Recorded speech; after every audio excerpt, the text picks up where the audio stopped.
ನೆಲ್ಲದ ದೇಶವನ್ನು ಯಾರೂ ರಕ್ಷಿಸಲಾರರು. ಹುಟ್ಟುವ ರಾಜಕುಮಾರರು ದೊಡ್ಡವರಾಗುವವರೆಗೂ ಭೀಷ್ಮನು ರಾಜ್ಯದ ರಕ್ಷಣೆ ಮಾಡುತ್ತಾನೆ ಎಂದಳು. ಆಗ ವ್ಯಾಸರು, ಹಾಗಾದರೆ ಅಂಬಿಕೆ ಅಂಬಾಲಿಕೆ ಇಬ್ಬರನ್ನು ನನ್ನ ವಿಕಾರ ರೂಪವನ್ನು ಸಹಿಸಬೇಕು. ಅರಣ್ಯವಾಸಿಯಾದ ನನ್ನ ಒರಟುತನವನ್ನು ಅವರು ಸಹಿಸುವುದೇ ವ್ರತ. ಅವರು ಹಿಂದೆ ಗರ್ಭಧಾರಣೆಗೆ ಸಿದ್ಧರಾಗಲಿ. ಶುದ್ಧ ವಸ್ತ್ರ ಧರಿಸಿ ಅಲಂಕರಿಸಿಕೊಂಡು ಶಯ್ಯಾಗೃಹದಲ್ಲಿ ಇರಲಿ ಎಂದು ಹೇಳಿ ಅಂತರ್ಧಾನರಾದರು. ಸತ್ಯವತಿಯು ಬಹಳ ಕಷ್ಟಪಟ್ಟು ಸೊಸೆಯನ್ನು ವ್ಯಾಸರೊಡನೆ ಸಮಾಗಮಕ್ಕೆ ಒಪ್ಪಿಸಿದಳು. ಬ್ರಾಹ್ಮಣ, ಋಷಿ, ಮಹರ್ಷಿ ಅತಿಥಿಗಳಿಗೆ ಅನ್ನ ಸಂತರ್ಪಣೆ ಏರ್ಪಡಿಸಿದಳು. ಋತುಸ್ನಾನ ಮಾಡಿದ ಅಂಬಿಕೆಯನ್ನು ಚೆನ್ನಾಗಿ ಅಲಂಕರಿಸಿ ಸತ್ಯವತಿಯು ಶಯನಗೃಹದ ಮಂಚದ ಮೇಲೆ ಕೊಳ್ಳಿರಿಸಿ, ನಿನ್ನ ಅಣ್ಣನೊಬ್ಬನು ಇಂದು ರಾತ್ರಿ ಬಂದು ನಿನ್ನ ಮಗನಾಗಿ ನಿನ್ನ ಗರ್ಭವನ್ನು ಪ್ರವೇಶಿಸುತ್ತಾನೆ. ನಿದ್ರೆ ಮಾಡದೆ ಕಾದಿರು ಎಂದು ಹೇಳಿ ಹೊರಟು ಹೋದಳು. ಅಂಬಿಕೆಗೆ ಮೊದಲು ಹೆದರಿಕೆಯಾಗಿ ನಂತರ ಧೈರ್ಯ ತಂದುಕೊಂಡು ಮನಸ್ಸಿನಲ್ಲಿ ಭೀಷ್ಮ, ಕುರುಶ್ರೇಷ್ಠರು ಇವರುಗಳನ್ನು ಸಂಹರಿಸಿಕೊಂಡು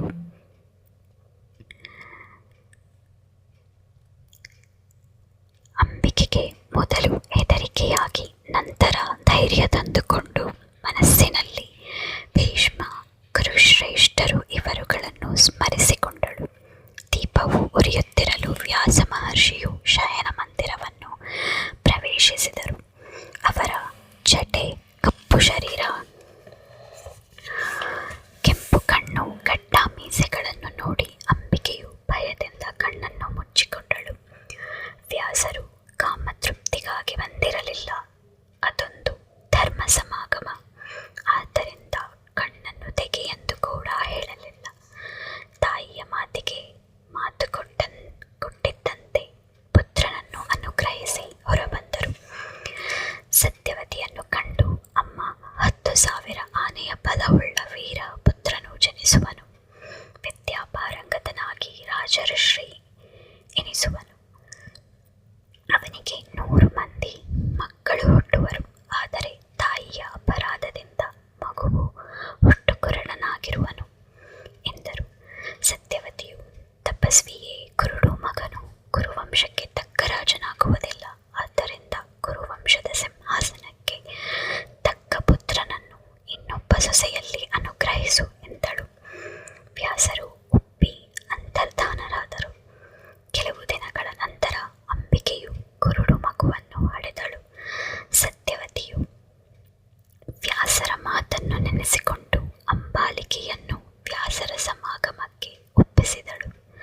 ವ್ಯಾಸರು ಆಗಮಿಸಿದರು. ಶಯನಗೃಹದಲ್ಲಿ ವ್ಯಾಸರನ್ನು ನೋಡಿದ ಅಂಬಾಲಿಕೆಯು ಹೆದರಿ ಅವಳ ಶರೀರ ಬಿಳುಪೇರಿ ಬೆವರಿದಳು. ವ್ಯಾಸರು ಅವಳಿಗೆ ಪುತ್ರನನ್ನು ಅನುಗ್ರಹಿಸಿ ಸತ್ಯವತಿಯನ್ನು ಕಂಡು, ಸಿಂಹಾಸನಾಧಿಪತಿಯಾಗುವ ಯೋಗ್ಯ ಪುತ್ರ ಹುಟ್ಟುತ್ತಾನೆ. ಅಂಬಾಲಿಕೆಯು ನನ್ನನ್ನು ನೋಡಿ ಹೆದರಿ ಬಿಳುಪಾದಳು. ಆದ್ದರಿಂದ ಅವಳ ಮಗನು ಬಿಳುಪಿನ ಶರೀರವನ್ನು ಹೊಂದಿ ಪಾಂಡವನೆಂದು ಕರೆಯಲ್ಪಡುವನು ಎಂದು ಹೇಳಿದರು. ನಿರಾಶೆ ಹೊಂದಿದ ಸತ್ಯವತಿಯು ನಿಷ್ಕಳಂಕವಾದ ಪುತ್ರನನ್ನು ಕರುಣಿಸುವಂತೆ ಹೇಳಲು ವ್ಯಾಸರು ತಾಯಿಯ ಭ್ರಾಂತಿಯನ್ನು ನೋಡಿ ಆಗಲಿ ಎಂದು ಹೇಳಿ ಹೊರಟು ಹೋದರು. ಮುಂದೆ ಅಂಬಾಲಿಕೆಯು ಸರ್ವ ಲಕ್ಷಣಗಳಿಂದ ಕೂಡಿದ ಶರೀರವೆಲ್ಲವೂ ಬಿಳಿಯ ಛಾಯೆಯಿಂದ ಕೂಡಿದ್ದ ಶಿಶುವನ್ನು ಪಡೆದಳು. ಸತ್ಯವತಿಯು ಮತ್ತೊಂದು ಶಿಶುವನ್ನು ಪಡೆಯಲು ಕಾಯುತ್ತಾ ಋತುಸ್ನಾನ ಮಾಡಿದ್ದ ಅಂಬಿಕೆಯನ್ನು ಬಹಳ ಒಳ್ಳೆಯ ಮಾತುಗಳಿಂದ ಪುನಃ ವ್ಯಾಸರೊಡನೆ ಸಮಾಗಮಕ್ಕೆ ಒಪ್ಪಿಸಿದಳು. ಆದರೆ ಅಂಬಿಕೆಯು ವ್ಯಾಸರೊಡನೆ ಸೇರಲು ಸಾಧ್ಯವಿಲ್ಲವೆಂದು ನಿರ್ಧರಿಸಿ ಅಪ್ಸರೆಯಂತಿದ್ದ ತನ್ನ ದಾಸಿಗೆ ತನ್ನ ಆಭರಣಗಳನ್ನು ತೊಡಿಸಿ ಅಲಂಕರಿಸಿ ವ್ಯಾಸರು ಬರುವ ಸಮಯಕ್ಕೆ ಮುಂಚೆ ಶಯನ ಮಂದಿರಕ್ಕೆ ಕಳುಹಿಸಿದಳು. ವ್ಯಾಸರು ತಮ್ಮ ರೂಪಿನಿಂದಲೇ ಆಗಮಿಸಿದರು. ದಾಸಿಯು ಅವರನ್ನು ನೋಡಿ ಭಯಪಡದೆ ಮುಗುಳ್ನಗೆಯಿಂದ ಅವರನ್ನು ಸ್ವಾಗತಿಸಿ ಉಪಚರಿಸಿ ಮಂಚದ ಮೇಲೆ ಕುಳ್ಳಿರಿಸಿದಳು.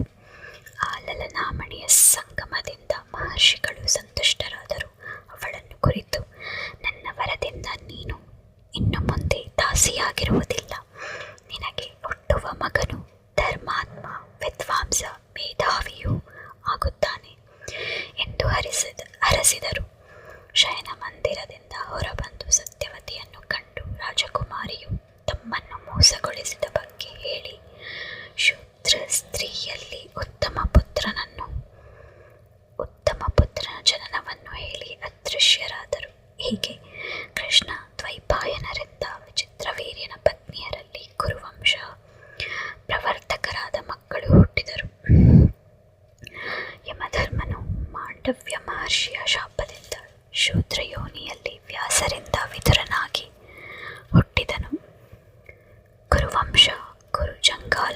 ಕ್ಷೇತ್ರಗಳು ಅಭಿವೃದ್ಧಿ ಹೊಂದಿ ಭೂಮಿಯಲ್ಲಿ ಯಥೇಚ್ಛವಾದ ಆಹಾರಗಳು ಬೆಳೆದು ಮಳೆಯು ಸಮೃದ್ಧಿಯಾಗಿ ಸುರಿದು ಮರಗಿಡಗಳು ಪುಷ್ಪ ಫಲಭರಿತವಾಗಿ ಪಶು ಪಕ್ಷಿಗಳು ಕೂಡ ಸುಖವನ್ನು ಅನುಭವಿಸುತ್ತಾ ಪಟ್ಟಣಗಳಲ್ಲಿ ವ್ಯಾಪಾರಸ್ಥರು ಯಾವಾಗಲೂ ಇರುತ್ತಾ ಜನರು ನಿತ್ಯದುಷ್ಟರಾಗಿ ಕಳ್ಳಕಾಂಕರ ಅಧರ್ಮಿಗಳ ಸುಳಿವು ಇಲ್ಲದೆ ಪ್ರಜೆಗಳು ಧರ್ಮ ಮಾರ್ಗದಲ್ಲಿರುತ್ತಾ ಎಲ್ಲ ವರ್ಣದ ಜನರು ಪರಸ್ಪರ ಪ್ರೀತಿ ಸೌಹಾರ್ದದಿಂದಿರುತ್ತ ಹಸ್ತಿನಾವತಿಯು ಅನೇಕ ಸೌಧಗಳಿಂದ ಕೂಡಿ ಇಂದ್ರನ ಅಮರಾವತಿಯಂತೆ ಶೋಭಿಸುತ್ತ ಜನರು ನದಿ ನದ ತಾಟಕ ವನ ಉಪವನಗಳಲ್ಲಿ ವಿಹರಿಸುತ್ತ ಕಷ್ಟವೆಂಬುದೇ ಇಲ್ಲದೆ ದೀನರು ವಿಧವೆಯರು ಯಾರೂ ಇರದೆ ಅಲ್ಲಲ್ಲಿ ವಿದ್ವಾಂಸರಿಂದ ಕೂಡಿದ ಸಭೆಗಳು ನಡೆಯುತ್ತಾ ಬ್ರಾಹ್ಮಣರು ವೇದಾಭ್ಯಾಸ ಹೋಮ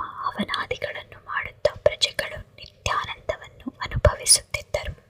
ಭೀಷ್ಮನು ರಾಜನ ಪ್ರತಿನಿಧಿಯಾಗಿ ಸಕಲ ಪ್ರಜೆಗಳನ್ನು ರಾಜ್ಯವನ್ನು ಧರ್ಮದಿಂದ ಆಳುತ್ತಿದ್ದನು.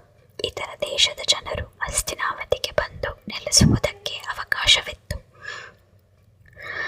ರಾಜಕುಮಾರರಿಗೆ ಜಾತಕಮಾರ್ತಿ ಕ್ರಿಯೆಗಳು ನೆರವೇರಿದವು. ಭೀಷ್ಮನು 3 ಮಕ್ಕಳನ್ನು ತನ್ನ ಮಕ್ಕಳಂತೆ ಪಾಲಿಸುತ್ತಿದ್ದನು. ಕುಮಾರರು ಬ್ರಹ್ಮಚರ್ಯವನ್ನು ಸ್ವೀಕರಿಸಿದ್ದರು. ವ್ಯಾಯಾಮ, ಧನುರ್ವೇದ, ಕುದುರೆ ಸವಾರಿ, ಕತ್ತಿ, ವರಸೆ ವೇದ, ವೇದಾಂಗಗಳ ತತ್ವ, ಗದಾಯುದ್ಧ, ಗಜಶಿಕ್ಷೆ, ನೀತಿಶಾಸ್ತ್ರ, ಇತಿಹಾಸ, ಪುರಾಣ ಎಂಬ ಎಲ್ಲ ವಿದ್ಯೆಗಳಲ್ಲೂ ಪಾರಂಗತರಾದರು. ಪಾಂಡುವು ಧನುರ್ವಿದ್ಯೆಯಲ್ಲಿ ಅಪ್ರತಿಮನಾದರೆ ಧೃತರಾಷ್ಟ್ರನು ದೇಹಬಲದಲ್ಲಿಯೂ ವಿದುರನು ನೀತಿಶಾಸ್ತ್ರದಲ್ಲಿಯೂ ಅಸಮಾನರಾದರು. ಇದನ್ನೆಲ್ಲ ಕಂಡು ರಾಷ್ಟ್ರ ಮತ್ತು ಪ್ರಾಂತಗಳು ಜನರು ವೀರಮಾತೆಯರಲ್ಲಿ ಕಾಶಿ ದೇಶದ ರಾಜಕುಮಾರಿಯರು ಮೊದಲಿಗರು. ಸುಭಿಕ್ಷವಾದ ದೇಶಗಳಲ್ಲಿ ಕುರುಜಂಗಾಲವು ಮೊದಲನೆಯದು. ಧರ್ಮ ತಿಳಿದವರಲ್ಲಿ ಭೀಷ್ಮನು ಮೊದಲನೆಯವನು. ಸುಂದರ ನಗರಗಳಲ್ಲಿ ಹಸ್ತಿನಾಪುರವು ಮೊದಲನೆಯದು ಎನ್ನುತ್ತಿದ್ದರು. ಧೃತರಾಷ್ಟ್ರನು ಹೊಟ್ಟು ಕುರುಡನಾಗಿದ್ದರಿಂದ ಪಾಂಡುವು ದೇಶಕ್ಕೆ ರಾಜನಾದನು. ಭೀಷ್ಮನು ವಿದುರನು ಸೇರಿ ಸಮಾಲೋಚಿಸಿ ಧೃತರಾಷ್ಟ್ರ ಪಾಂಡು ಇಬ್ಬರಿಗೂ ಯೋಗ್ಯರಾದ ಹೆಣ್ಣು ಮಕ್ಕಳನ್ನು ತಂದುಕೊಂಡು ವಿವಾಹ ಮಾಡಬೇಕೆಂದು ನಿಶ್ಚಯಿಸಿದರು. ಭೀಷ್ಮನು ಮುಂದಿನ ಕಾರ್ಯಕ್ಕೆ ಅನುವಾದನು. ಹಲವು ಬ್ರಾಹ್ಮಣರಿಂದ ಸಬಲರಾಜನ ಮಗಳು ಗಾಂಧಾರಿಯು ಶಿವನಿಂದ 100 ಮಕ್ಕಳನ್ನು ಹೆರುವ ವರವನ್ನು ಪಡೆದಿದ್ದಾಳೆ ಎಂದು ವಾರ್ತೆಯನ್ನು ಕೇಳಿ ಗಾಂಧಾರಿಯನ್ನು ಧೃತರಾಷ್ಟ್ರನಿಗೆ ತಂದು ವಿವಾಹ ಮಾಡಬೇಕೆಂದು ನಿಶ್ಚಯಿಸಿಕೊಂಡನು. ಸುಬಲನು ಕುರುವಂಶದ ಖ್ಯಾತಿಯನ್ನು ನೋಡಿ ತನ್ನ ಮಗಳನ್ನು ಧೃತರಾಷ್ಟ್ರನಿಗೆ ಕೊಡಲು ಒಪ್ಪಿದನು. ಗಾಂಧಾರಿಯು ತಂದೆಯು ತನ್ನ ಹಿತಕ್ಕಾಗಿ ಈ ಮದುವೆಗೆ ಒಪ್ಪಿರುವನೆಂದು ತಿಳಿದು ತನ್ನ ಸಮ್ಮತಿ ಇದ್ದಳು. ಕುರುಡು ಪ್ರತಿಗೆ ಗೌರವ ತೋರಲು ತನ್ನ ಕಣ್ಣುಗಳನ್ನು ಬಟ್ಟೆಯಿಂದ ಮುಚ್ಚಿಕೊಂಡಳು. ಸರ್ವಾಲಂಕಾರದಿಂದ ಶೋಭಿಸುತ್ತಿದ್ದ ಕನ್ಯೆಯನ್ನು ಗಾಂಧಾರಿಯ ಅಣ್ಣ ಶಕುನಿಯು ಮಂಗಳವಾದ್ಯಗಳೊಡನೆ ಹಸ್ತಿನಾಪುರಕ್ಕೆ ಕರೆತಂದನು. ಶುಭ ಲಗ್ನದಲ್ಲಿ ಧೃತರಾಷ್ಟ್ರ ಗಾಂಧಾರಿಯರ ವಿವಾಹ ನೆರವೇರಿತು. ಗಾಂಧಾರಿಯು ಪತಿ ಶುಶ್ರೂಷೆ ಮಾಡುತ್ತಾ ಹಿರಿಯರ ಮೆಚ್ಚುಗೆ ಪಡೆದಳು. ಶೂರಸೇನನೆಂಬ ಯಾದವರಾಜನಿಗೆ ವಸುದೇವನೆಂಬ ಮಗನು, ಅತಿರೂಪವತಿಯಾದ ವೃಥ ಎಂಬ ಮಗಳು ಇದ್ದಳು. ಶೂರಸೇನನ ಸೋದರತ್ತೆಯ ಮಗ ಕುಂತಿ ಭೋಜನಿಗೆ ಮಕ್ಕಳಿರಲಿಲ್ಲ. ಶೂರನು ಕುಂತಿ ಭೋಜನು ಪರಸ್ಪರ ಸಂಬಂಧ ಮತ್ತು ಸ್ನೇಹದಿಂದ ಇದ್ದರು. ಶೂರನು ತನ್ನ ಮಗಳನ್ನು ಕುಂತಿ ಭೋಜನಿಗೆ ದತ್ತುಕೊಟ್ಟನು. ಆ ಮಗುವಿಗೆ ಕುಂತಿ ಎಂದು ನಾಮಕರಣ ಮಾಡಿದರು. ಬೆಳೆಯುತ್ತಿದ್ದ ಮಗಳನ್ನು ಪೂಜೆ, ಅತಿಥಿ ಸತ್ಕಾರಗಳಲ್ಲಿ ನಿಯಮಿಸಿದನು. ಒಂದು ಸಲ ದುರ್ವಾಸರು ಕುಂತಿಯ ಅತಿಥಿಗಳಾಗಿ ಬಂದರು. ಬಹಳ ಕೋಪಿಷ್ಠರೆನಿಸಿದ್ದ ದುರ್ವಾಸರನ್ನು ಕುಂತಿಯು ಚೆನ್ನಾಗಿ ಸತ್ಕರಿಸಿ ಅವರ ಅನುಗ್ರಹವನ್ನು ಬೆತ್ತಳು. ಕುಂತಿಯ ಭವಿಷ್ಯವನ್ನು ತಮ್ಮ ಜ್ಞಾನ ದೃಷ್ಟಿಯಿಂದ ತಿಳಿದು ದುರ್ವಾಸರು ಅವಳಿಗೆ ಆಬದ್ಧ ಧರ್ಮಕ್ಕೆ ಯುಕ್ತವಾದ ಮಂತ್ರವನ್ನು ಉಪದೇಶಿಸಿ, ಈ ಮಂತ್ರದಿಂದ ನೀನು ಯಾವ ದೇವತೆಯನ್ನು ಕರೆವೆಯೋ ಆ ದೇವತೆಯ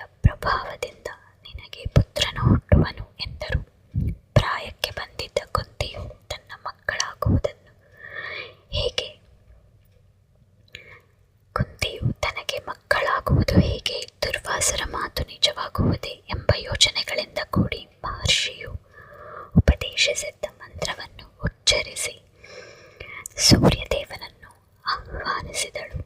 ಒಡನೆಯೇ ಸೂರ್ಯದೇವನು ಕುಂತಿಯ ಮುಂದೆ ಬಂದು ನಿಂತನು. ಕುಂತಿಗೆ ಆಶ್ಚರ್ಯವಾಯಿತು. ಸೂರ್ಯನು ಮಂದಸ್ಮಿತನಾಗಿ, ಶುಚಿಸ್ಮಿತೆ, ನಾನು ಏನು ಮಾಡಬೇಕೆಂಬುದನ್ನು ಹೇಳು, ಮಾಡುತ್ತೇನೆ ಎಂದನು.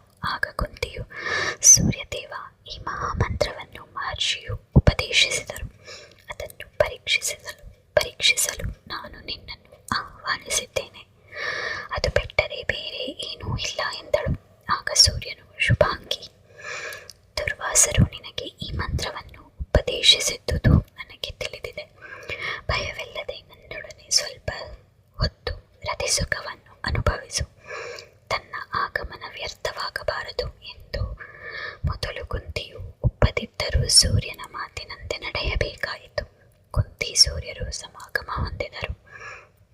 ಅದರಿಂದ ತಕ್ಷಣ ಕರ್ಣಕುಂಡಲ ಕವಚಗಳನ್ನು ಧರಿಸಿದ್ದ ಸುಂದರ ಶಿಶುವು ಜನಿಸಿತು. ಸೂರ್ಯನು ಕುಂತಿಗೆ ಮುಂಚಿನಂತೆ ಕನ್ಯಾವಸ್ಥೆಯನ್ನು ಅನುಗ್ರಹಿಸಿ ಅದೃಶ್ಯನಾದನು. ಕುಂತಿಯು ತನ್ನ ಬಂಧುಗಳಿಗೆ ಭಯಪಟ್ಟು ಚಿಂತಿಸಿ ತನ್ನ ಅಪಚಾರವನ್ನು ಬಚ್ಚಿಟ್ಟು ಮಗುವನ್ನು ಒಂದು ಪೆಟ್ಟಿಗೆಯಲ್ಲಿಟ್ಟು ನದಿ ನೀರಿನಲ್ಲಿ ತೇಲಿಬಿಟ್ಟಳು. ಆ ಪೆಟ್ಟಿಗೆಯನ್ನು ಸೂತನಾಯಕನೊಬ್ಬನು ತೆಗೆದುಕೊಂಡು ಅದರಲ್ಲಿದ್ದ ಮಗುವನ್ನು ತನ್ನ ಪತ್ನಿಗೆ ಕೊಟ್ಟನು. ಮಕ್ಕಳಿಲ್ಲದ ಅವರು ಆ ಮಗುವನ್ನು ತನ್ನ ಮಗುವೆಂದೇ ಭಾವಿಸಿ ಸಾಕಿದರು. ಮಗುವಿಗೆ ವಸುಶೇಣನೆಂದು ಹೆಸರಿಟ್ಟರು. ವಸುಶೇಣನು ಬೆಳೆಯುತ್ತಾ ಧನುರ್ವಿದ್ಯೆಯಲ್ಲಿ ಪಾರಂಗತನಾದನು. ಸೂರ್ಯೋಪಾಸನೆಯನ್ನು ಮಾಡುತ್ತಾ ಪ್ರಾತಃ ಕಾಲ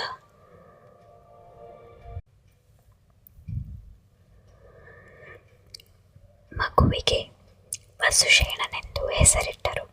ವಸುಶೇಣನು ಬೆಳೆಯುತ್ತಾ ಧನುರ್ವಿದ್ಯೆಯಲ್ಲಿ ಪಾರಂಗತನಾದನು.